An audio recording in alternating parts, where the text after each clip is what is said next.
All right, welcome back. For those of you who are new, hopefully we have some new listeners here. I think we will with our guest today.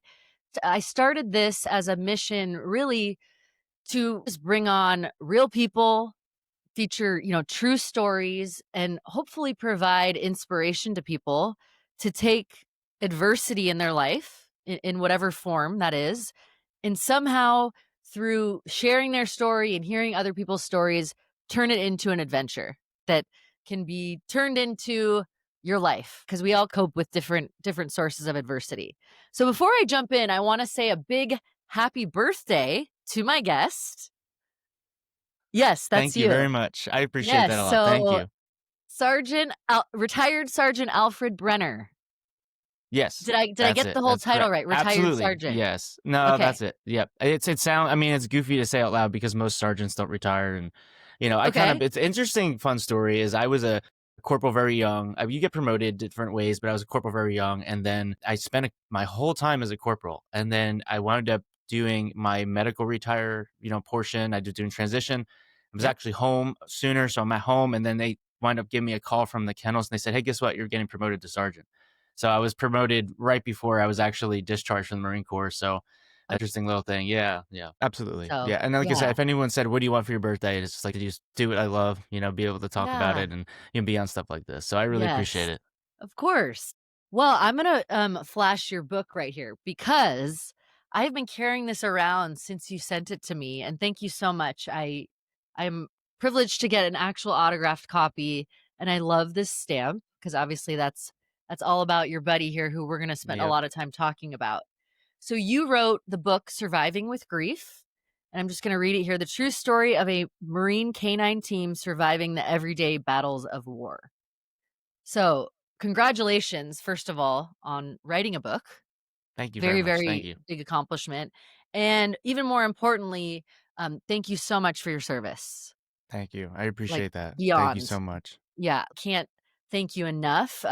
From me, from my family, I was raised my dad was in the Marine Corps Reserves when he was 18. He never went, but he was in the reserve.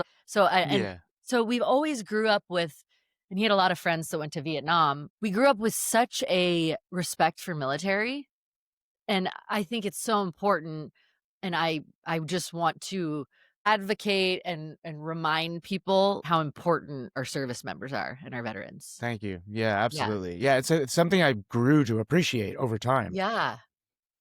Growing up, you don't not that you don't care, but you're a younger kid, you just see it in the movies or you hear about Yeah. it. But once you live through it, and then as you grow in age, I definitely have a much more profound appreciation to it. The one thing I've Mm. started doing more recently in just several years is just seeing guys, older gentlemen with the hat on or something, and just say, "Hey, welcome home." And it's obviously rewarding for myself, but I can just see it in their eyes. It's just what they didn't get back in the day, and Oh, we were yeah. taken care of much better than they were, Yeah. supporting them and appreciating what they went through. And it's funny, Yeah. you'll talk to older World War II guys. Well, not anymore; they're not around. But Yeah. when you used to talk to these older generations, they tell stories about how like, "Oh, you guys have it so much harder than we did over there," and we're like, "No, I don't believe that." And we always give each other credit, because you always think someone else has it harder. So Yes. And that's actually something you talk about in your book, that someone always has it harder, yes, right? it's true. To help you, not to diminish your own pain, but to help you get through whatever you're going through. There is most likely somebody that's going through something harder, Yes. right? Yeah, it's something I had to learn very quickly because Yeah. here I am, laying there thinking that I am completely, mangled. I have all these injuries. I'm hurt. And I was struggling with a lot at that time as far as my injuries and what I was going through. And then a gentleman next to me, he's losing his life. He's literally on his last breath. And you just think to yourself, wow, that really put it in perspective for me. Even though I might be compared to others as way worse, someone Yeah. always has it harder than you. And that really helps Totally. you have a kind of a hopeful perspective on everything in life. Oh yeah, yeah, and I know we're obviously jumping around with, we're gonna get to all of that, and but I do want to, because, and my dad would want me to. He's gonna listen to this. He's old school, Buffalo, New York. Dad was a police officer, worked on the railroad, and he always tells me, whenever you're out anywhere and you see anyone in uniform, you buy them whatever they're there to buy, like coffee, sandwich, I love it. whatever. So that's always I remember even, I was in Arizona and we saw, someone in uniform sitting in a bar and I'm like, "Well, I got your next one." And they're always, "No, no, Oh, no." Yes. Yes. that's cool. I Please. love that. Yeah. 'Ca and it's just a little token of, "Hey, we appreciate you." Because I don't think that we take care of our veterans enough, and I just I don't think it's enough based on what I've read and heard. Yep. No, it's So, true. There's a lot of, things, whether they can't find the help, they don't know how, whether they don't want to, that's a big thing too, is a lot of guys yeah. feel they don't deserve the help. I've talked to a lot of guys who said, "Well, I don't wanna go do the VA stuff, or I don't wanna go get this benefit because I feel like someone else deserves it more." And Oh, that's it stinks because, that shouldn't be true. I mean, if you served and, you owed something, you should be yeah, able to get it. But there's a yeah, lot of different things behind the curtains and scenes that I think people don't see and know.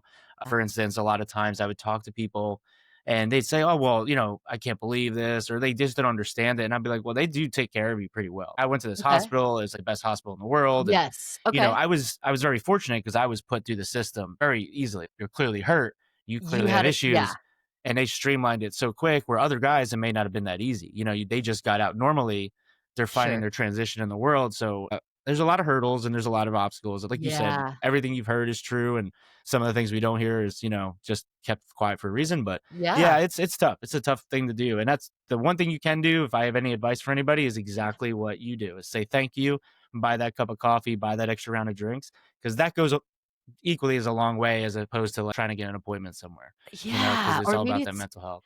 totally, and it's what you I and I'm we wanna get into your book too, and I'm gonna keep you here for longer, so don't worry. No, but I wanna take that opportunity to say it because, I just think it needs to be said, and I think that mental health is not visible, whether you are a veteran or not, especially if you're a veteran, though.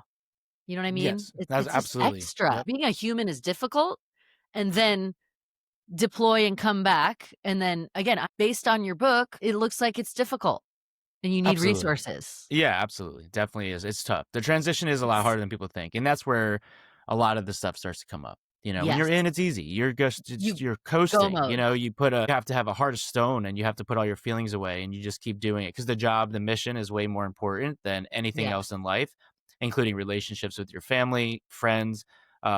It's just a lot easier to put those to the wayside. And then when you get out, it all hits you like a wave, and you just kind of Yes. get tumbled into it. So Yes. Yes.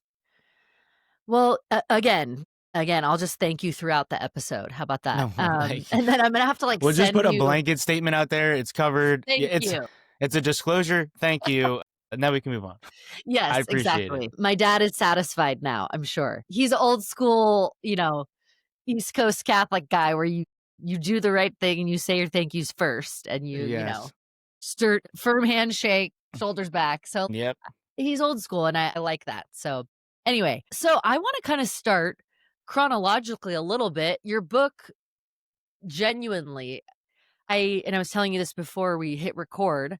I love the photos that are dispersed throughout. You tell a story and then you see the photo. Really cool to get that behind the scenes I felt like and it is tell me about this. It when you sat down to write it, it's a collection of you took your journal entries plus what you were processing. It feels very you're there with you, very Thank you. much. Yeah.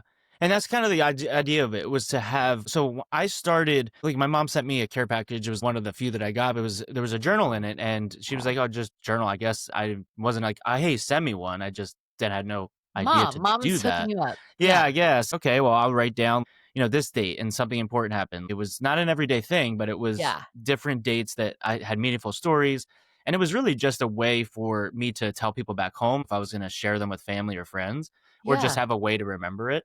And that's how it started. And it would just be that throughout the deployment up until the time that I left. And it was just so weird how it worked out because the book was never an idea. It was never something I wanted to do, but then having that journal where it was so fresh and real as opposed to trying to remember, "Oh, I wonder what happened over there." It What was date was that? Where were we? Yeah, you had those exactly. markers. Yes, yes. Mhm. So it was actual historical, factual data filtered Yep. in with things like journal feelings, you're writing down your feelings. Like I said, if you read the journal itself, it was very more raw and very, Yeah. journally, things where you would just throw them on there to get the feelings out. Yeah. And, yeah, so that was very, very helpful for the book, and I was always a storyteller. Anybody who knows me knows I'm very elaborate, sometimes to the point where it makes no sense. We weren't going 50, we were going 1,000 miles an hour on the highway, and just to me, it was always just more interesting to live life that way. It was just a Yes. big storyteller, always told stories. That's why when I told my friends in high school I was joining the Marine Corps, they were didn't believe it until the day I left. It was a They're joke, like, "Okay, Yeah, like, it was just another one of his stories, plot and, twist." Yeah. yeah, exactly. So it was, kind of interesting, and I always enjoyed. I never actually liked reading. I hate reading, growing up in school, during the summer, they make you ruin your summer by reading books, so it was always something I hated, and, I just love the idea of being able to tell more of a story as opposed to a chronological thing, or, I wanted to frame it as somebody experiencing it, and, Yes. I really wanted the reader to understand kind of what I was going through as a normal, kid. And I say normal kid because some of the guys I worked with, they grew up with military in their blood, whether their grandfather or Yeah. dad, it was a generational thing.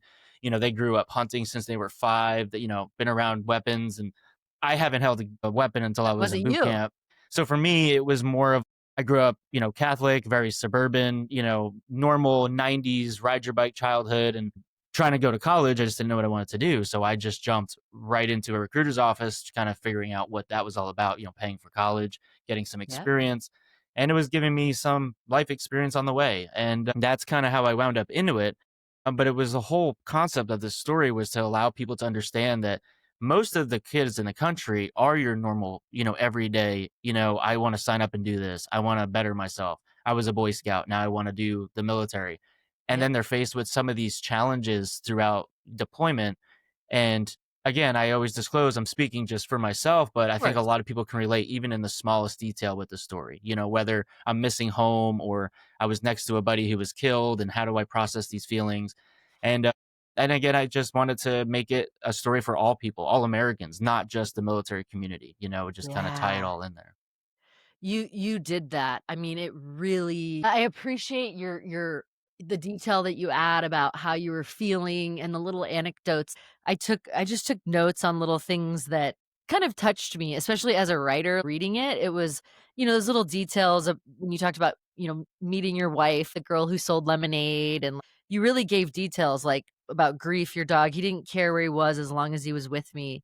And I, as a human, can relate to those moments. Like, it's not you really add detail that, um, it really helps you connect. So, you're a Yes. great writer. Well, Yeah. thank you. Thank you. I Yeah. appreciate it. Yeah. And, again, just the level of details, uh, I loved how you give the detail about and we'll kinda get there when you're deployed, but just how things felt and looked and smelled. It takes talent to kinda bring that to life while you're also trying to tell your story. So, Mhm. really, really wonderful read, I Thank will you. say. Thank you very Yeah. much. Yeah, it makes me Emotional, feel good. emotional, I will tell you. I had to, like, put it down a couple times, but that's life, Yeah. Life is Yeah. emotional. Yeah, So, absolutely. Yeah, there's things yeah, that come up, and it was hard. Everyone always asked, was it difficult to write? And it honestly was. I'd have to dive of into a course. chapter and put it down for a while because you get into the dark place, and then I Yeah. struggled with, should I even write this? Is it something that's even, is it my story to share? It was Sure. all these different things I struggled with, and Yeah. yeah, so it took a long time. It took, like you said, a lot of breaks, a lot of self-reflecting. Even to this Yeah. day, interestingly enough, I've read it the first couple times when I was editing it, but the But finished product I haven't read really front to back as a story. I kind of jump around and revisit it and, do it that way. yeah. It's just a process. Yeah. And I think because I talk a lot about mental health on this podcast, just to remind people and what I've learned through therapy is the act of visiting those feelings while they are really tough, they will they'll kind of peak and then they'll settle, right? But Yes. then you're able to by visiting them versus never acknowledging them, you start to that's what processing is, right? Yes. You Yep. have to sit with it for a little bit, and then sometimes you gotta be like, "Okay, that's enough sitting. I'm gonna go not sit with it anymore." you Yeah. know? No, absolutely. I totally agree with that. Yeah, Yeah. that's what I learned about this whole grieving thing is it's a whole entire you live with it forever. It's not it Yeah. should be a part of you. It's something that gets Yeah. meshed within your soul, and that's why it hurts so much is because you're missing this part. But instead of treating it like something that you need to finish or work through, it's something that gets interwoven with you and it Integrated. just goes on forever. Exactly. It's Yeah, and integrating. that's Yeah. kind of what dealing with any of these feelings are you were talking about. Don't it's not good to ignore them or push them down. It's good to sit with them for a while, like you said, or take those breaks. I always try to envision everything with working out, and I'll probably relate it to that a while because it's the Yeah. most easiest common analogy. It's going to be painful. It's going to hurt. You're going to be out of breath, but you need to take a second, breathe in between sets and then Yeah. go back and hit it again, so it's a process. And then just like that, you want to see results immediately. So if you're trying to get through something hard or whether it's grief or anger or whatever the emotion may be, Yeah. you want the end result immediately and then you become frustrated and that creates other problems. So Yeah. you have to take it one step at a time and be patient with yourself. Yeah. Great analogy because you gotta work out consistently over time, but you gotta take breaks between sets, you gotta hydrate. Mhm. It's really it's very similar. So, you were saying, you grew up you're the oldest of 4. Yes. So Yep. you're used to I'm the youngest. A lot of my friends are the oldest, and I'm like, "Help me, you're the oldest." I go into The baby of baby. the Yeah, the baby. baby of the family, yep. And then the older ones are like, "Come on, Bree." I'm like, Yeah, but learned roles. But so how do you think and again, it's not like you were dreaming of the military, and you became a K9 handler, but you didn't exactly grow up loving dogs or having dogs everywhere, Yes, that's right? correct. Yeah, it's true. Yeah, so tell me, how do you think being the oldest of 4, how do you think that helped you for any oldest children out there listening? How did that help you in the adversity that you ended up facing or how you moved through the military? Did that influence at all? I think so. Yeah, it's because the oldest in your family, you're the leader. Yeah, You do lead them, whether you do it on purpose, instinctively, help mom out with the kids, whatever it is. So yeah, you're a natural born leader. I think it's becomes a lot easier when you have to be in a leadership role. Like a lot of the military is based off of leadership and, of course, yeah, following orders, but depending on how much you excel. So for me, I was never really much of a follower. As far as that goes. So I think yeah, that definitely translated that into my military career, always trying to excel. Like I said, I was promoted very quickly initially. yeah, I just love to be able to lead people, influence them in a good way. And so yeah, I think that had a big part to do with it. So yeah.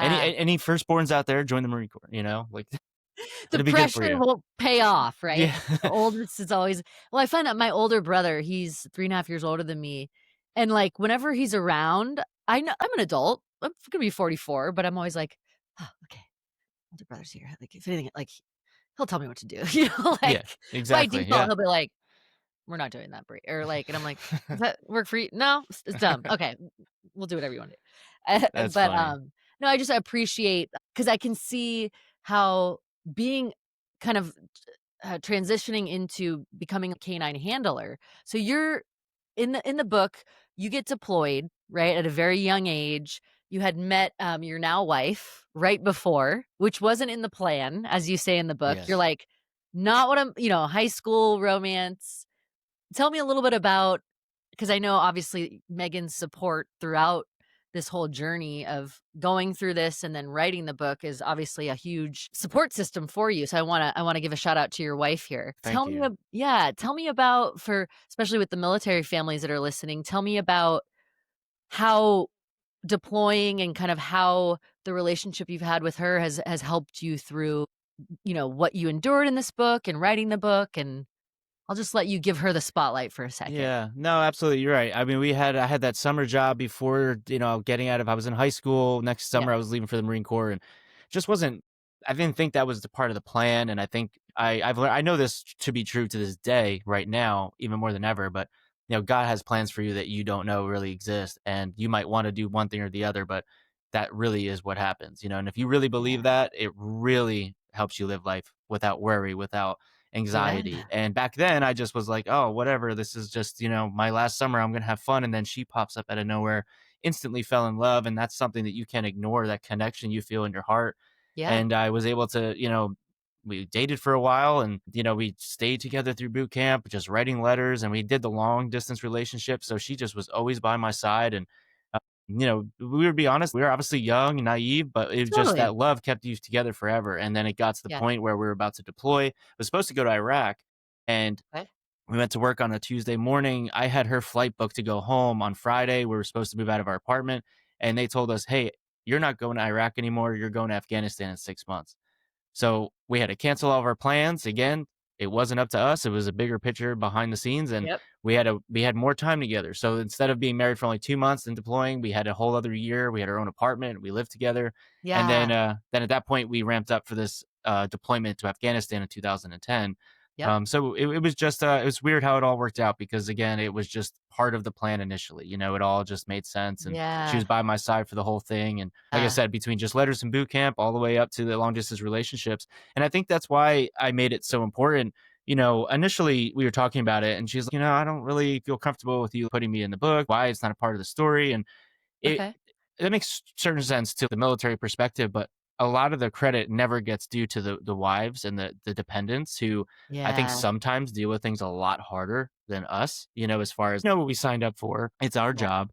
Sure. We know what we have to do. For them, it's just they're along for the ride and they have to figure out what job to get in a different state, how many friends they're going to make.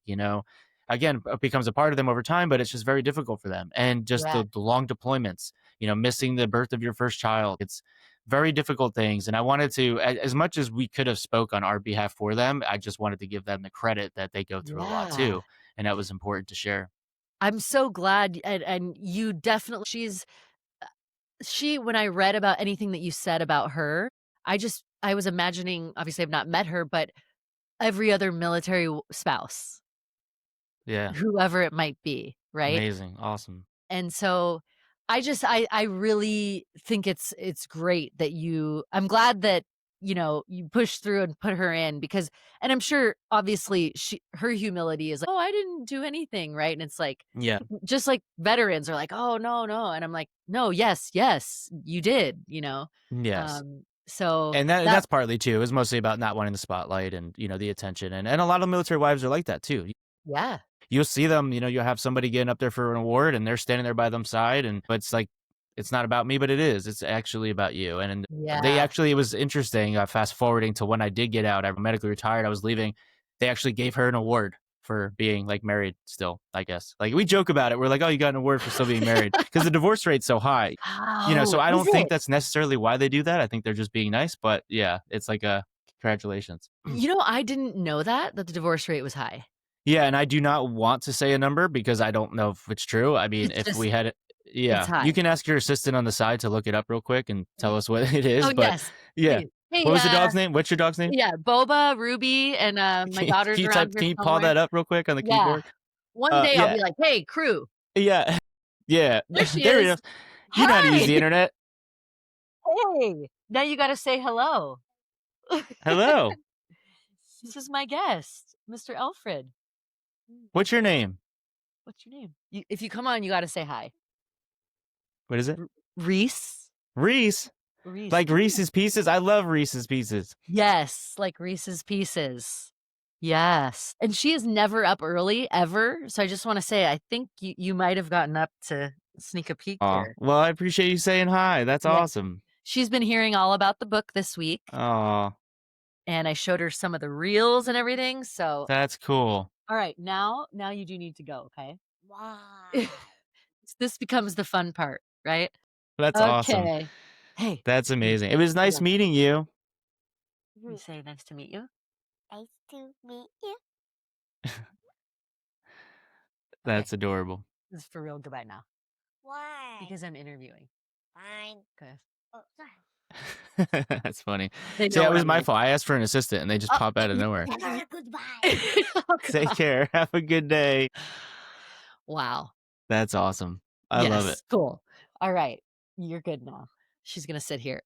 No, but, what were we saying before she We were interrupted? talking about the Oh, yeah. number I was not going to throw out because the divorce rate's so high. I mean, I want to say it was like close to the 80s. It was in the 80s. It's high. It's very high. Yeah, or at Yeah. least half. So it was difficult.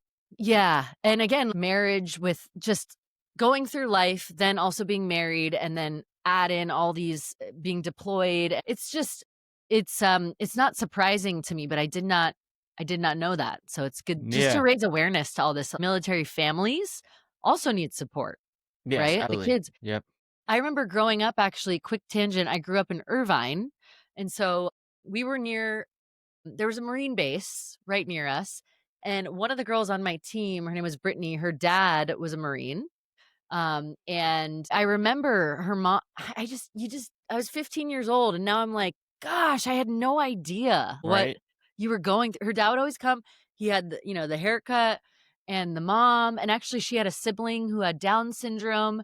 They were always in a good mood. And now, oh my gosh, I just wish I like thanked you, but I was young. I didn't know, Exactly. You but don't know at that you age. You don't don't know. understand what they're going through. There's no way. Not even from an adult perspective, well, let alone a military one, you know? Yeah, Yeah. and I remember, "Oh, you live on a military base? Huh, Right. what's that like? Oh, that's over there. Huh, okay." Right, you all live because you might be moved at any time, and Yeah. that's your community, Yeah. you know? So, just wanted to call that out. Shout out to all the military families, the wives, the husbands, the kids, the grandmas sending care Yeah. packages, and the Yep. grandpas, and the I'm sure, nieces, nephews, and cousins. It's just it's they go through a lot too, and so I just think we need to call that out. This is my message to the world. Take care of our veterans and take care of our military families. Absolutely. I love that. Thank you for Yeah. doing that. Of course, of course. Okay, so you get deployed, and I again, one of the scenes that you wrote about, I felt like I was on the plane with you when you were deploying. I didn't know that whole drop, Yes, I didn't either. And I think it sounds more dramatic in the story than it actually is. I mean, it's not like the plane, I'm a storyteller. I wanted it to make but it, it's but okay. in a sense, it's not like you're, It's not just a coasting nice down little into the landing. airport. Have you ever been on an airplane where you had a little bit of a rough landing? You're coming in a little too hot. It's like that times 10. And like I said, they were like, "Hey, prepare, strap everything down. The plane's gonna turn sideways," and it started moving around a little bit. Yeah, so it was interesting for sure, and it was Well, just something I thought I'd read about. And like I said, I see my dogs in the crate just holding on for dear life, and yeah, it was a good time. But it makes sense. I can understand it. yeah, well, here's the thing, then it clicked for me. You're flying into enemy territory. This is not I just you hear when someone's deployed, and then you just think they're deployed, but I really appreciate that you take us through getting ready, getting deployed, and then when you said the ramp opened and you feel like an oven hits you. Mhm. Holy shit, we're not in Kansas anymore, was what you Yes, said, right? exactly. Yeah, exactly. Yeah, yeah. It was definitely like it was. It felt like that. It just I envisioned the house spinning and Dorothy gets out and it's just a totally different world, and that's exactly how it felt to me. Just like Yeah. this is the real deal. So you find yourself in the military and you ended up becoming a K9 handler. So Yes. tell me about, and again, you can get the details in the book, but tell me about as a K9 handler, the bond with I mean, I have dogs and I have a bond with a dog I just can't even describe it. The bond with a military dog, next level, next level, Yeah. right? It's the way you I mean, the way you relate it to is that, you have guys who come over. I actually just shared a video of this. It was like they had a reel on Instagram or somewhere where these buddies from haven't seen each other in 15, 20 years, and they're friends and from combat or the Marine Corps or the military, and they see each other for the first time. They give each other a big bear hug, and they're crying, and it's like this connection, these bonds forged in, battle are something that can't be broken, and it's something that you live with for the rest of your life. Now, with the dog, I think it becomes almost a little bit stronger because, as you know, you have your dog at home. That bond that dog has with you because you spend so much time with them, Yes. really just becomes so deep. I mean, you can move once, you get up a little early and they're like, all right, feed me. Oh, yeah. They get so excited and it's the same exact connection. And it's interesting because we don't talk, we can't talk to each other. You can't like share memories, but you do on a different level. It's And that's crazy. why in the beginning, I struggled so much with dog because when I got grief, he was a puppy. He was 2 years old. He came right from dog school, and I was straight out of dog school myself. I didn't have dogs growing up. I didn't understand it. So it was very difficult for me to handle him because I didn't really understand that portion of it. I was taught how to handle a leash, how to do all the basics, Got it. but then I would see all these other combat veterans and their older dogs, and they are just like meshing so well, and they're Yeah. just tight, like you said. And I didn't understand that. I'm like, are my dog just stupid? Am I not good enough? And it really is not just training all the time and working together, but it's also that 24-hour connection. You deploy with that dog, he's connected with you at the hip for 24 hours a day for the most part. And Yeah. then you get breaks every once in a while, but they're everywhere you go. They're sleeping with you. You're on a mission with them on the side of the road, and you spend all that time with him through hard times. He feels all my anxieties, and then he feels all my anxieties go away. These connections, these unspokables. And that's really what creates that bond and Mm. essentially what saves lives. I am just so fascinated and moved by the relationship that you talk about with grief. And I want to give him a big shout out because I've been thinking about him all week and looking at pictures of him. And it'll be 15 years, right? In October that since Yes, he that's right. passed. Yep, 15 years. Yep. And we will talk about just briefly that obviously he unfortunately did not make it when you were deployed and you guys were hit by that IED. And I just wanna give him some major love. I know he's probably floating around with on the Rainbow Bridge here waiting for his buddies. Thank you so much. I appreciate those kind words. Thank you. I just love dogs so much, and I just love the tribute and the moments that you describe with him. I wrote a couple things down. Just oh, yeah, you said one phrase when he had done some he had because he conducted all these searches, and you'll read about in the book how he would just go in there. What a badass.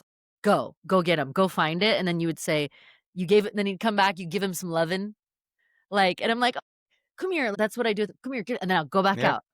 And it's like he probably lived for those little moments of finding his toy and getting his snuggles, and then, "What do you want me to do next?" Right? Yeah, and it's so interesting because that's what the whole game, our job to save lives, find bombs, find bad guys, it's a game to them, and we're a part of this Um, game. It's because it's not he they knows, all right, I'm kid gonna go find a bomb and I'm gonna go right. save lives, or I'm gonna go bite this bad guy because I You're wanna find a bad guy. He just knows the game. The game is go get it. He's agreed. happy, his tail's moving, and he's in a danger zone, and he has no idea what he's getting himself into.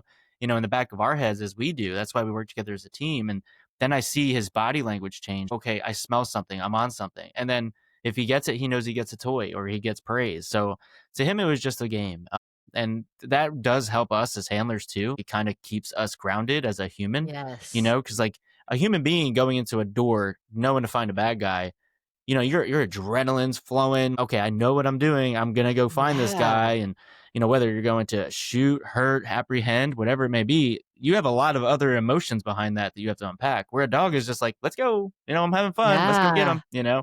So it's interesting. It kind of keeps us more calm and collective, and kind of then Yeah. trickles down the rest of the platoon or the group you're with because then they feel it too. And even just the presence of the dog, I've noticed Oh, it helped them relax. We'd be on a mission, just sitting on the side of the road, and they'd be talking, hanging out, but then guys would just be playing with my dog and petting him and stuff. And it really just it was like having an emotional support animal or oh, therapy dog overseas. So I'm learning so much. First of all, I don't even actually know if I really knew that dogs went to war. I don't know if everyone knows that. I was like, "Wow," this is and then seeing what they do with you, I was yeah, like, "Oh, yeah, they come out of the helicopter." yeah. When I saw that reel, I was like, "Are you kidding me?"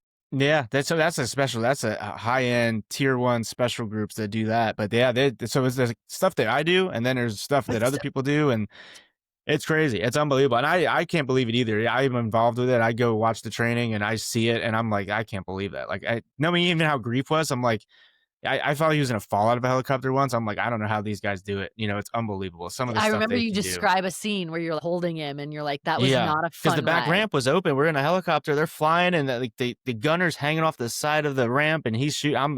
I'm just like, "Yeah, this is so close to him to fall because all he's attached to is a leash. He's not buckled in or anything. So I started holding on to him for dear life, and yeah, it's definitely an experience. But yeah, these Yeah. things are amazing animals. They've been Right. around since essentially World War II, and progressed evolutionary through different wars and different stuff. So Wow. yeah, they're great things. So It's that's why they'll never amazing. go away. The dogs, they tried very much so. They had robot dogs, they had other different types of things that may Really? emulate that. Yeah. But not only does the drive of a dog never deteriorate unless it gets older, which most people just retire and get out, but they'll never truly run out of batteries. They'll always work. There's never a they're proven not perfect, but there's so many different facets that will never ever phase out. You can't replace that with a machine. Yeah. And then you have on top of it the behavior they have with us, the relationship, the bond. You Oh, can't have a bond with a mechanical instrument. So yeah, you'll exactly. never be able to get Yeah. that replicated.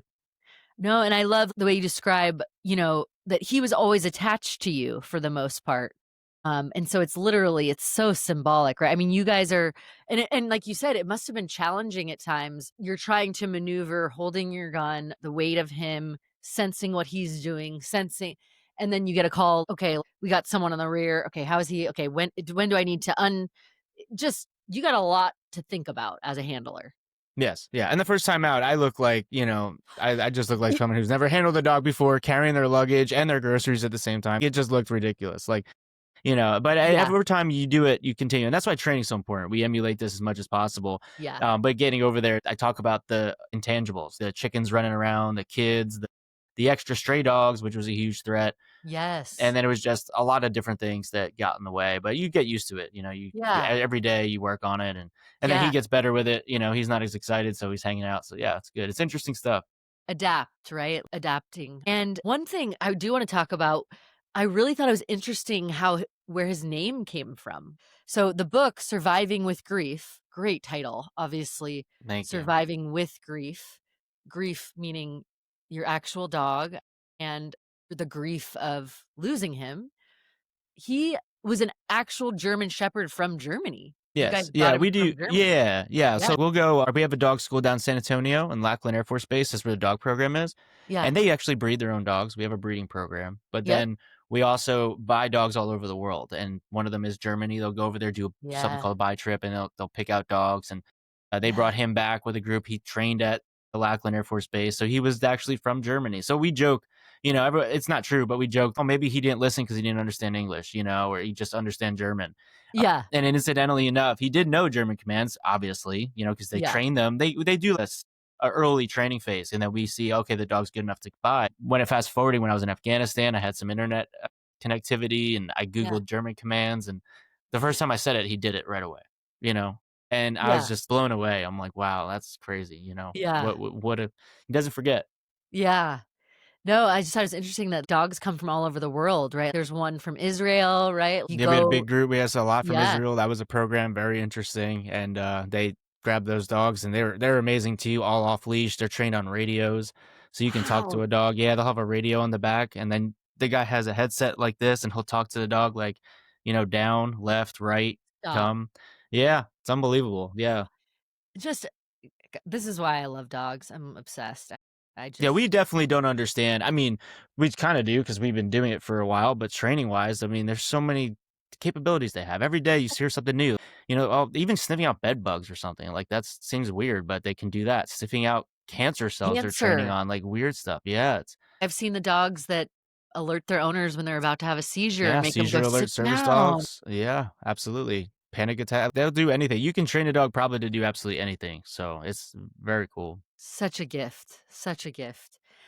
Oh gosh, I'm going through my notes here because again, like I said, you're just gonna have to buy the book to get all the details, but I'm just giving some tidbits here to kind of give a high level of your story so that people can really learn by buying the book and I think by following you and even by you sharing that reel the other day of war dogs. I'm like, following them now. Oh my gosh, this is a whole world and community. Just another way to support our veterans, right? Our veteran Yes. Yeah. dogs.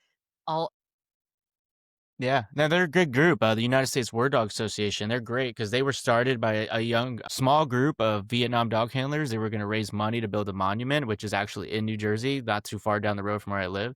And it evolved into doing care packages overseas and some other supplemental things. And I was actually the receiver of some of those care packages. And then when everyone started to get out, it was actually taken over by a good group of Marines that we worked with over there, happened to yeah, be mentioned in the book, but he's now the president of that organization. And they're so big now. They're doing RX program where they're taking care of medications for dogs when they get out, and they'll do more care packages, taking care of the yeah, active duty dogs, and because unfortunately there isn't a program that supports the dogs when they get out. Like I go to the VA or get a benefit from the government, the dogs don't get any of that.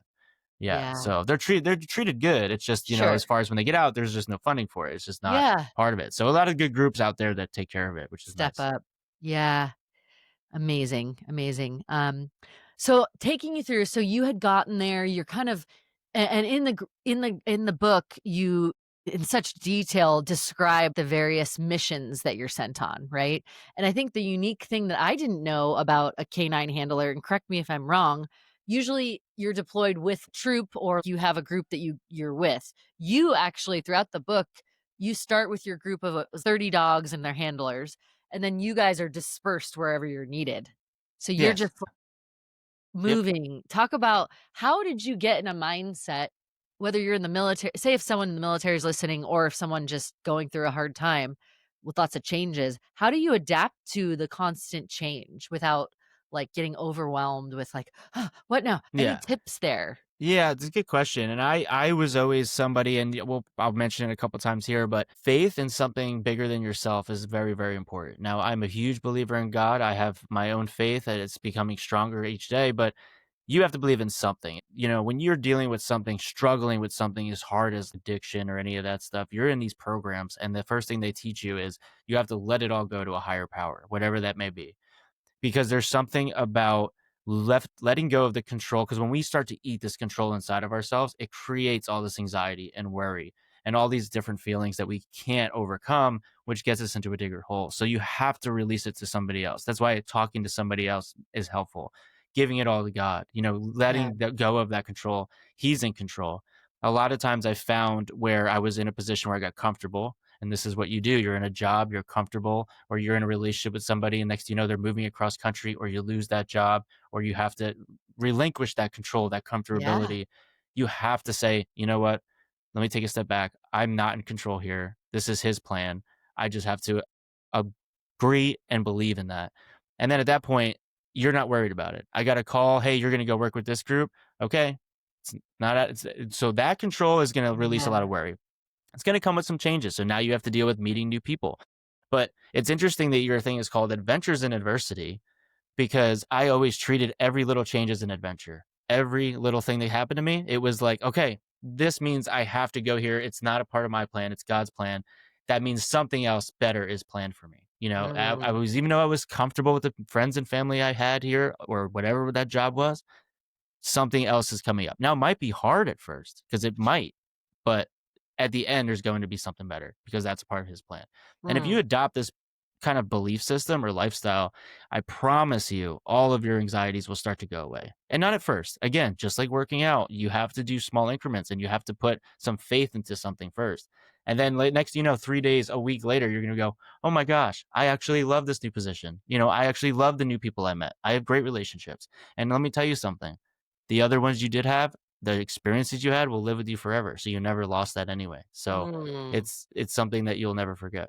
That's a great answer, and I'm really glad you brought that up because faith is something that I am newly experiencing, and I know it's a thread throughout your book. You talk a lot about prayer and praying constantly. You said you would go on daily walks with grief and clear your head and pray, right? And Yeah. also bond with him. And so the power of prayer, man, I completely understand what you're saying. And to be honest, a couple of years ago, if someone told me, give it all to God, I'm like, yeah, I don't understand what you're saying. Like, Yeah. And you don't want to hear it. I don't get Yeah. it. Yep. And then I did it when I was 2 years ago after a narcissistic abuse situation in this room on my knees, ready to be like, I'm done. I can't do this. And then that's when I felt something being like, no, I'm here. And I'm like, okay, I'm going to give this, then you take it all because I Yeah. can't do it. And he did. And 7 Unbelievable. months later, Yeah. I started the podcast. And then all these things have happened where I'm like, okay, yeah, I get it now. I thought y'all were a little Yeah. I was raised Catholic and I was like, "Yeah, I kinda get it." I think all of you all I tell my friends this that are talking about Jesus and all this stuff. I wanna get it, but I don't, and now I do.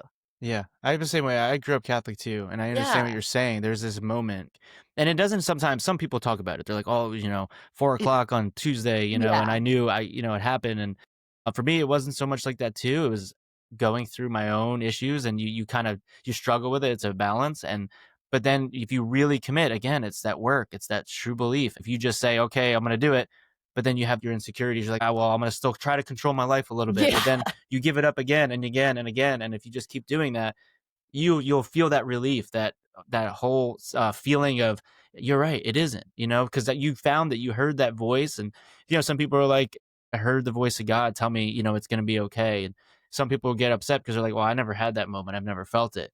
Yes, you have, you just didn't realize it. Uh, you know you said and you felt that breath, or you felt that change in your life, and you I felt that did. relief.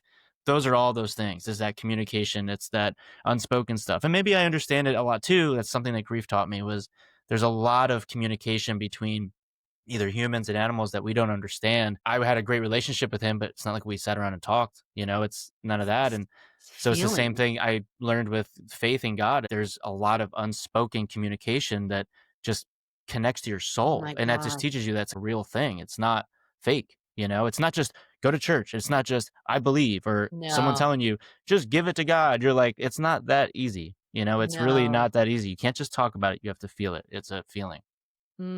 Totally. Once you are open to being like, okay, I surrender because this is too heavy, whatever it doesn't, whatever your adversity is, then you start to go out in the world. You start to have these moments and where you're like, that's not. How did you bring that up? When did you have these moments where I'm just like, there's just no way that could have been said when and you're like, okay, yeah. And then you follow those, but might be unspoken. Like you said, the bond with a dog or the feeling when you walk in a room and you feel love. Not everything is done with words or audible proof. It's Yes. a feeling. It's Yeah, a feeling. absolutely. And like you said, that what you were explaining, this whole, it just flows and something will happen. That's God talking to you. That's God. That's that higher power, whatever you believe in. That's the direction of life. And if you start to notice it and believe it, it becomes infectious, and it is something Mm, you adopt. And that's what they mean by being a true believer, constantly living in faith. For yeah. instance, let's say I'm gonna give a quick story. Yeah. It's like I'm Please. driving down the road and I'm stuck behind someone going 40 and a 60. And you're like, you want to curse and pass them and give them the finger and get all upset, but you never know the reason why. You don't know why they're going slow. You don't know why you have to go slow. Next thing you know, you get stuck at the red light. So you say, you know what? I'm going to make the stop at the convenience store instead of sitting here. So you make a left and you go in there. Then there's an old lady getting out of her car and she's struggling. So you help her with her walker, and then you help her open the door. So you wouldn't have been in that position to help her if you weren't stuck there and you made that green light. So all these little things that you didn't really mean to do lined up. And I'm telling you, that's God speaking to you. That's God giving you direction. And it could be something as silly and small as that. Even just opening the door for one random person with their head down, they look up and smile. They might be having the worst day of their entire life, but you just made that difference. Oof. So try to take those extra little moments of just saying, this is happening for a reason. And it's most Yes. likely not, a bad thing. Yeah. Yeah. No, I'm so glad we brought up. I mean, I could talk for hours about the faith, and if anybody is listening, and whether you grew up Catholic or grew up without faith, or it doesn't even matter. I have friends that are Muslim, I have friends that are Jewish, atheist, whatever. Like you said, I would encourage you to look for a higher power, because I feel like when there's that, I'm a baby Christian now. All my friends are like, you're a little baby. I'm learning. Wow. But that's like basic stuff that I'm learning, but Hmm. it's all so new to me, and like, so all these stories in the Bible and quotes, I'm like, the Bible has so much. It's It is. And unbelievable. it's definitely daunting. So like you It said, is. I can see why people, It's like you said, to get daunting. turned off to it. Like, oh, just give it up to God, or like, oh, just pick up the Bible and read it every day. You're like, Trust me, it'll change your life.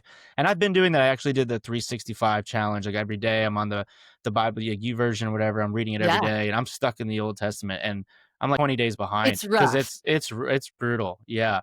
It's tough. So if you're trying to do it and you get this, you're discouraged, don't be. It's normal, and Yeah, just keep at it. Yeah, you're right. And like you said, it's a workout for your soul. it You got to keep is. on it.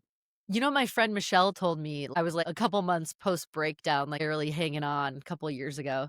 And she was that girl. She's like, do you want to come to Mothers Together, this church group? And honestly, I was like, No. no, Yeah, I sounds don't wanna go horrible. to a church right now, Hmm. but you're awesome and I will go. And just saying yes to anything that might better you, right? And I was like, "I don't even know where to start with the Bible." And she goes, "Just read the book of Job." And Hmm. I'm like, "Why?" And she's like, "He's been through some stuff." And I'm like, "Okay." She's like, "You're doing a podcast about adversity? Check out Job." And I'm like, "Damn, this is rough," but that was Yeah. like it was more readable because he just goes through, like, trial after trial, and then why God, and then just I was like, Yeah. "Oh, okay. I get this guy," you know? Yeah, absolutely. No, I Um, totally love that. so, okay. Well, I'll bring you back. We'll just talk all about God. That'll be like 4 hours. Yeah, this But will turn into 4 different episodes. seriously, I know. So, you're deployed, you're going on all these missions, and you guys, your primary goal, like, it would change. Like, we talked about how you were adapting to change and giving it to God. One day you could be sniffing for explosives. The other day you could be just protecting somebody in a zone, right? So you Mhm. were adapting to different missions. And what I found really eye-opening for me was the way you described how you guys moved at night in the dark. Yes, yeah. I don't know, as a non-military person, I was like, "But wait, how do you move in pitch black?"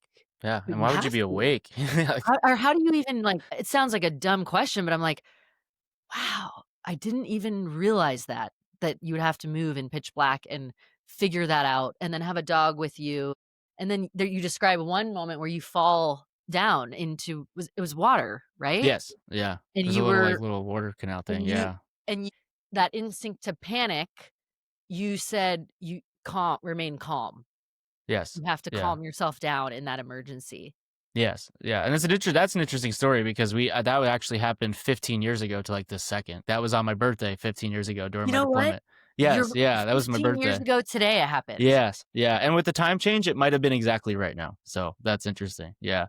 Whoa. Yeah, it's funny you brought that story up. It's because like, it was that same day. It was my birthday. It was supposed to and that's why I write about it. It's supposed to be a special day, and, I think I even joked that because I thought I was gonna You said, drown. I "Am I thought I gonna was gonna die on my die. birthday?" Yeah, I'm like, "I might die on my birthday. This is really weird." But, yes, it was this silly little story. We're just walking, and we're on this tiny little goat path. It was next to a little canal creek thing, Yeah. and the little part of the road for dirt path just gave away. I fell straight down into it, and immediately I was submerged. But then after a second, I was able to realize I was chest high in water.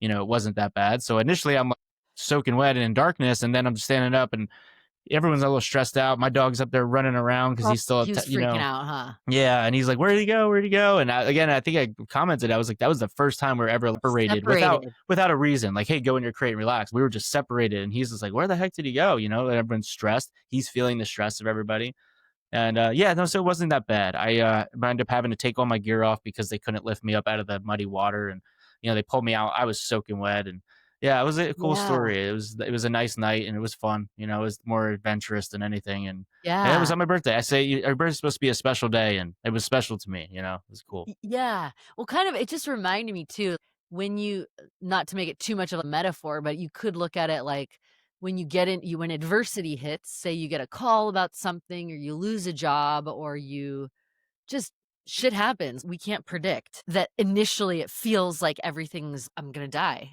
Like Hmm. that's it. And then you're like, oh wait, okay, I hold love on. that. Yeah, Just like take a second.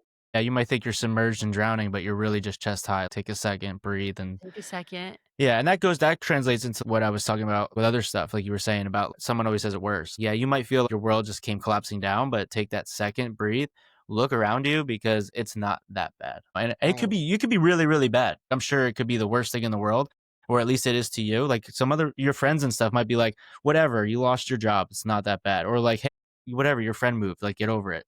But to you, it feels like the end of the world. But then you start to realize, okay, maybe it isn't that bad. And if you just say that to yourself, it'll just start to feel better. And it's honestly like you got breath in your lungs, you're good. If you do have breath in your lungs, there's a chance that you can keep going. It's Yeah, like I like that, that. Yeah, you yeah, know? exactly. Yep. Okay, so and again, not to move too quickly, but again, the full story is in here, but I'm taking kind of a high level. So you're going on all these missions, and you were talking about too how time moves differently out there, right? Because you're just there, mission to mission to mission. Sleep, get up. Sometimes you get sleep, sometimes you don't. I remember you were saying you'd look at your watch and be like, okay, well, that's like 1 hour of shit. Like Yeah. you got to move. And so I have and you were talking about 120-degree heat, and you guys had walked 3 miles. Like, Mhm. that's probably even nothing. I just am like, damn, how do you physically do that? That is so challenging. physically, mentally, emotionally. I just can't believe what you guys do over there. Yeah, it's because you're in it together. You realize this is what you're trained to do. That's why they push you through a lot of training. You Yeah. go through heck and boot camp and all this other extra deployment training. And when you're over there, it's almost more heightened. You're over there for a reason. Everything's more stimulated, and Yeah. you kind of push through it. There's no turning back. You can't Yeah. be like, I'm not going to do it. So You're you push there. your body to limits you didn't have before. Yeah. And then ultimately it winds up not being that bad. It's not gonna kill you, because the guy to the left and right are with you and they did it too, and, Yeah. yeah. It's amazing what the human body can do as long as you push your mind through it. Yeah, what is there I don't know if someone said it, David Goggins or somebody was like, "Your mind's gonna quit way before your body Yeah, does." I think it was him. Yeah, you're Was right. it? Oh my Yes, gosh, I yeah. love him so much. Yeah, yeah. Yeah, he's the guy who'll get you up out of bed in the morning for sure. If I'm ever complaining, I hear him being like, "What are you complaining about?" I'm like, "Nothing. You're right. I'm not complaining about anything." Yeah. No, it's But true. Yeah, your mind will give, or yeah, way before that works. So because your mind is weak. That's all boot camp is, to be it's a honest. We do flesh. little, yeah. Boot camp is literally just mind games. It's not even physical. They just be Oh. like, stand up, get down, stand up, get down.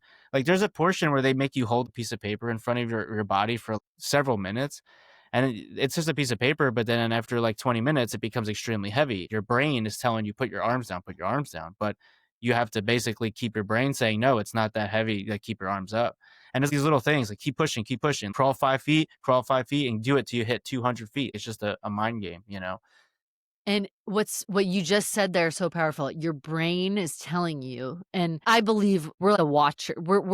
We are not our thoughts. We're the watcher. Our brain is that tool. The intuition and God will speak Hmm. outside of your brain.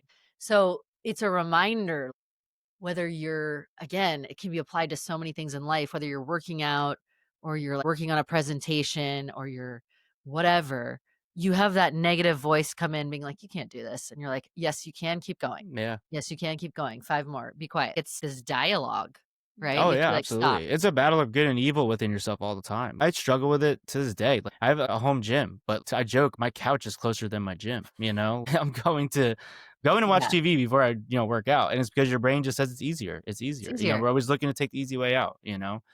So You just don't negotiate with your brain. You're like, this is what we do. yes, And one line I wrote down here, you had said, "Fear is the emotion," and I don't know if it's word for word, but you said something like, "Fear is the emotion we create based on the reactions." You have adrenaline and that so if you were in combat, you get that rush of adrenaline, cortisol, all the things. You were saying fear is the emotion kind of that we create, and then faith is living second to second. I love that. yeah, and it's funny you brought that up because I just popped in my head when you said fear is like there's a good Christian song out now, and I don't forget who's singing it, but it's called "Fear Is a Liar." I'm sure you've heard it, or maybe, but Oh, yeah, and it's true. Fear is a lie. It's it's a not a real thing. lie. It's this thing we create in ourselves that basically says, "Oh, you're afraid of this because it's so scary." Like, no, it's not. It's scary, but it doesn't mean I have to be afraid of it. Yeah. All the changes or whatever it may be. So yeah, it's Yeah. you have to have faith, and when you have that faith, faith replaces fear all the time. They can't So coexist. exactly. They Very true. cannot. Yes. There's no such thing as like dark within light. Like that's how you create, yeah, that's how you get rid of darkness, is just shine a light on it. It's the same thing. So And one more thing on the faith. This might be the best analogy I've ever heard, honestly, about faith. I wrote it down and I think I teared up when I read it. You said life without faith is like it's a minefield, right? And then when you have faith in God, it's like going through the minefield in the dark with the guy who placed the mines. yeah. That is I've never ever thought about it like that. Yeah. And that analogy came easier to me overseas when I was, dealing with that myself, and I had to think, well, I can't be afraid to take a step because, he's in control. And if I get hurt, it's Not because you know, that's what needs to happen. So if you're worried about going or doing anything, you shouldn't be. And if something does happen, it's out of your control anyway. So, and that's why every step I went, I was like, well, this is where I'm supposed to walk. This is where I'm supposed to walk. That's how you get through it, through faith, you otherwise you know? would be frozen with fear. You wouldn't be able to take a step. Exactly. And then, or you have other issues, like you're just like, you got a death wish, or you just don't care, or, whatever it may be, or you just, whatever it may be, or you could have the complete opposite. You have such an ego, you're overconfident in yourself, and bad things happen, and then you don't know why, so there's a million different things. So if you just live through faith and just push through, knowing that every step you take is because he's there to guide you, it makes Oof. life so much easier. Because then if you do get hurt or something bad does happen, you don't blame yourself, you don't blame others. You just say, this is Mm. why I'm supposed to be hurt. This is why I'm supposed to go this direction. It's Uh, because he wanted me to. And I knew it as soon as the day I got hurt on the ground and I was blown up. One of the first thoughts was, well, obviously I thought I was dead, but then the first thought was like, well, if I'm supposed to live through this, then this is what you wanted me to do. It was like, this was the plan all along. well, and I was just gonna ask you about that, and you describe it in your book that obviously everything slowed down and you kind of just you thought, Okay, this is what I'm dying and this is what's happening." Thank you for being so open. I know that can't be easy to share and write about, and I don't, like, take it lightly bringing it up, so I just wanted to thank you for being open to talking about it, and again, that obviously, that was the moment when you guys it was an IED inside of a wall, right? Yes. Yeah. It was right next to like a doorway we were trying to get into, and it was right there waist high in a wall. And way I think about it is that they put these in this wall like that. So if we were going to stack up or have multiple guys ready to go Just into a up building, against. it'll mangle 6 or 7 guys. And luckily I was the only one with close enough to get seriously hurt. Yeah, yeah, So yeah.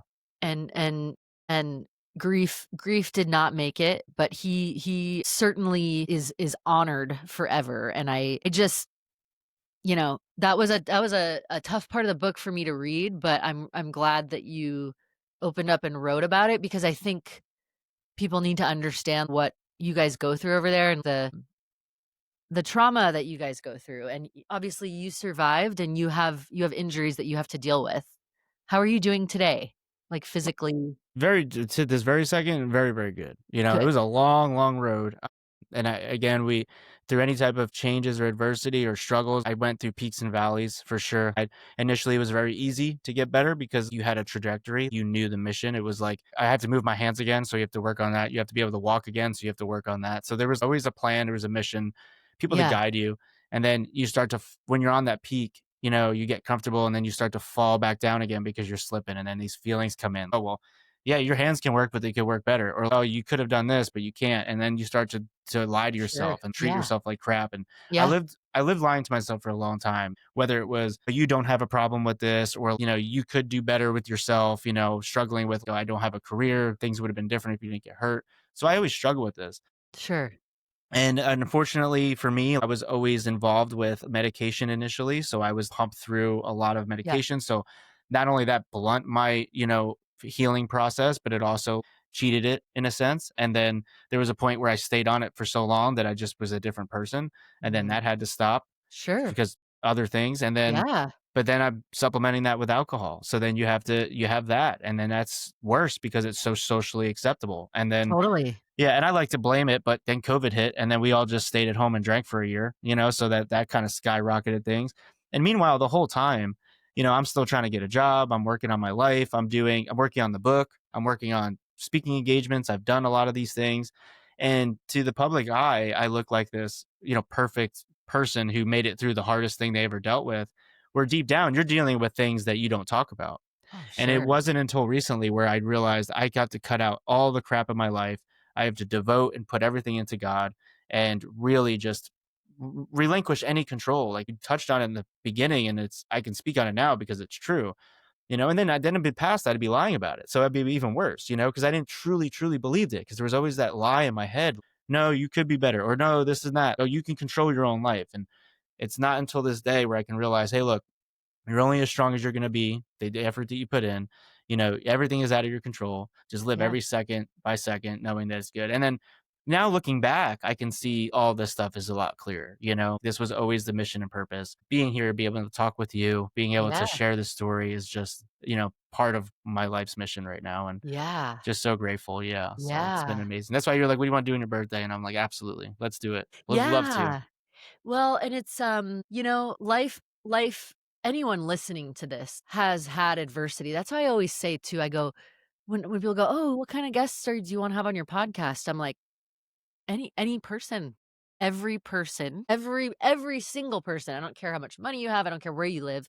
You have some adversity of Mhm. some kind, whether it's seen or unseen, right? Yes. And you're making the adversity, what I commend you for is you have the courage to, uh, as a man, as a veteran, as a person, to open up and literally talk about the unseen adversity that you're going through, not only for veterans, but anyone who is surviving with grief of any kind. You know what I Yes. mean? Absolutely. Yeah. And so when those lies, right, from now, which I know they're from, the enemy now, I get it. Now I'm like, this makes so much sense. Now those lies, everything is God had this plan for you, right? Mhm. And it doesn't look like you obviously, were discharged. And I'm sure you never thought you would be on a podcast talking about a book about like, this wasn't in the life plan, I'm Yes. sure. Reading the book wasn't, and like you said, not doing any of this. It was just, it all just evolves. It's always put in Just front of you, and you just kind of, you let it. follow those, like, Yeah. your therapist, you need to write a book. You're like, "Oh, okay, follow that." And then little things happen that lead you to the next, right? Yes. Yep.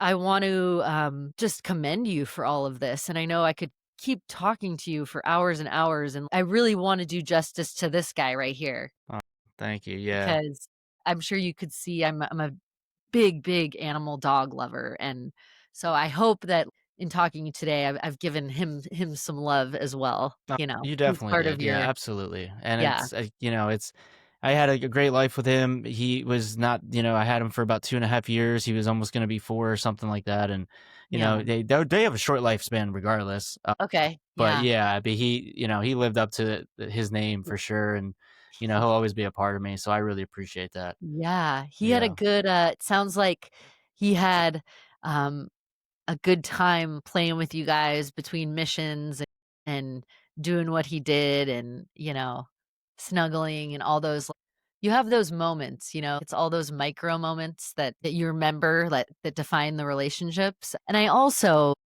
you do a beautiful tribute in the back here and throughout a couple of your chapters of some of our fallen heroes here. Derek Hernandez, Joseph T. Prentler, Stephen DuPont, Max Donahue, Fenji. And again, my apologies if I missed anyone that No, yeah, you I talk believe that about in was the it. book. Yeah. Yeah, because those are the ones. I mean, there was guys unfortunately losing their lives throughout deployment. Yeah, That was 2010. Those are the ones that I either worked with, personally knew, or were part of our group. Some yeah, of the kids were sitting right next to me when it happened, and some of them, like Max, was just one of my good buddies, a dog handler, one of our brothers, and he lost his yeah, life over there. And it was very important for me to add that. That's why it was a very delicate situation to write about. But then also, it's very difficult for me to promote it because it's not something to promote; it's something to be yeah, shared. yeah, Like, it was important for me to do that because they say that, we all die once, but we die for the last time when they stop saying your name. So I really appreciate you saying their yeah, names like that. That was very powerful because that's important. We do memorial services, or even on Memorial Day, they'll read the names of fallen heroes. And we do that on purpose to keep their memory alive, to talk about them, yeah, share stories. And I wanted to immortalize them as much as possible, as much as yes, I could, honorably do. So that, yeah. thank you for doing that. Of course, and you bring to life, like, the relationships you have in such a great way, and the book has moments of, like, just the anecdotes of, like, funny things, and I love just how real you are about it, and, the stream of consciousness, and you gosh, when you guys did the memorial for Max, I think. When you all that was I had to put the book down for a second because it was just such a beautiful tribute and the way you described, the helmet and the dog tags, and then I turned the page and saw the picture, and I was like, "Okay, I'm taking a break now." Like, I was like, "And I'm out. Alright." Yeah, that's Yeah, it. but, like, meaning Yeah. I don't I'm not a it's okay, it's good to feel emotions because again, remembering these amazing people who and their families, like, will never stop talking about them for sure. Yes, yes, thank So, you. Thank you for doing that. I yeah, appreciate that a lot. Yeah. yeah. Gosh. Well, Alfred, we're right around an hour and 15 You and, said the sweet spot. Yeah, sweet that's it. spot. Someone just got to work right now. They're waiting. They're gonna be late. They're like, There "I you gotta get out of go. this car." And is there anything else? Again, please check the show notes. Surviving with Grief, available on Amazon. I'm gonna put a link to your Instagram page your website, any resources. I know you right now, you travel around, you're on podcasts, you go to events. Tell me what are you up to these days that we can where can we follow you besides there? Yeah, Uh, well, right now I just finished a little job. I'm trying to figure out my life still, like everybody is. But exactly. I'm trying to use my benefit for the schooling. That's how I got involved in the Marine Corps. And so I have Yeah. 2 years left. I just got my associate's degree. Now I'm trying to go back to get my bachelor's. So Amazing. yeah, so I start school a week from like today, go back next week. So I'll be doing schooling. And in the meantime, hopefully being able to do more like this because this is very Yeah. flexible and I love being able to share a story. Yeah. And then so yeah, and just filling it with hopefully more traveling and meeting new people, being able to share it. I've done some speaking engagements. I do love that. I love seeing the faces making impacts Yeah. on people's lives. I would like to get paid for doing it. I mean, I do it a lot for free. I do a lot Yeah. for free. It was actually a joke in our last podcast, but they realized all I do is work for free. They're like, "How's the book sales?" I was like, "I just gave away 20." They're like, "That's not a good way to do this." Like, because you get caught up on it. I'm like, "This is stupid." Like, I just want people to hear my story. I'm giving them away. Like I that's I know. so I know. But hey, listen, we gotta get some Benjamins up in here, yeah, we'll Like, see. Well, I just got to hey, pay the electric things bill. That's cost all. money. Yeah, yeah. I just got to keep Uh, my lights off. That's all right. hey, Yeah. So that's it. And I'll be then, like I said, hopefully when I get my degree, I'll get a big boy job and be able to make money. good job. But hey, I can plan it all I want, and it's not up to me. So who knows where I'll be next year? Follow those what does my friend say? Follow the God winks throughout the Oh, day. I love My that. friends always say that well, I'll be like, I'll text them, I'm like, "Oh my gosh, I saw this dove right when I was thinking about this." And they're like, "Twos and threes. He speaks in twos and threes. Just pay attention." I'm like, I "Okay." love it. I'm like, Yep. following. I love So, that. well, Alfred, I wanna say one more time, very happy birthday. Thank you. I Thank hope you you very have a much. wonderful rest of your day, and I hope when this goes live, you just see a bunch of ping, ping, ping sales coming Yeah. in I love it. Thank because I you. know it's a awesome, awesome book. I loved it, cried, laughed, loved all of it. So, Thank you so much. That means a lot to me. I appreciate everything you're really, doing. Keep up the show. I love it. I'll be thank excited to you. see all your new episodes and stuff. So it'd be Yes, awesome. I appreciate the support, and we will talk to you soon, no doubt. Thank you very much. You're great. Have a good day. Thank you.